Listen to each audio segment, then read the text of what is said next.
AP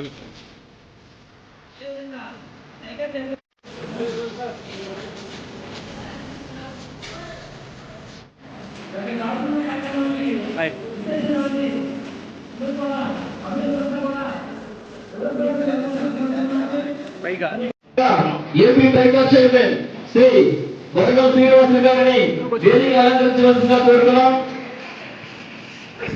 ఇక్కడికి వచ్చేసినటువంటి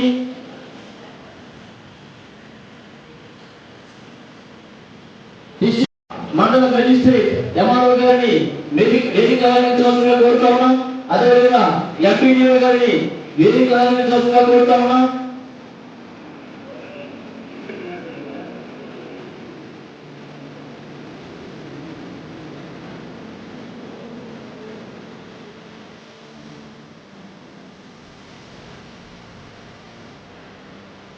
నియోజకవర్గానికి సంబంధించి ఆంధ్రప్రదేశ్ స్కిల్ డెవలప్మెంట్ కార్పొరేషన్స్ వారు ఏర్పాటు చేసినటువంటి జాబ్ మేళా సుమారు 16 కంపెనీలు 990 మందికి ఉద్యోగ అవకాశాలు కల్పించే విధంగా ఈరోజు ఎన్డీఏ కూటమి చర్యలు తీసుకుంటుంది.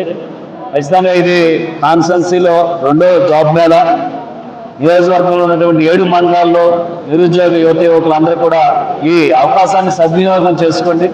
ఎందుకంటే ఈరోజు అందరికి కూడా ప్రభుత్వ ఉద్యోగ అవకాశాలు కల్పించబడవు. ఎందుకంటే అందులో కొన్ని కాంపిటీషన్ ఉంటుంది కాబట్టి నిరుద్యోగ యువత యువకులందరూ కూడా ఇలాంటి మంచి మంచి కంపెనీస్ జాబ్ మేళా ఏర్పాటు చేసినప్పుడు ఖచ్చితంగా ఈ అవకాశాన్ని అందిపుచ్చుకుంటే మీరు ఒక ఉన్నతమైన శిఖరాలకి అధిరోహించడానికి ఇది ఒక అవకాశంగా ఉంటుందని మీ అందరికీ కూడా నేను తెలియజేస్తున్నాం. ఈరోజు ఎన్డీఏ కూటమి ప్రత్యేకమైన శ్రద్ధ పెట్టింది.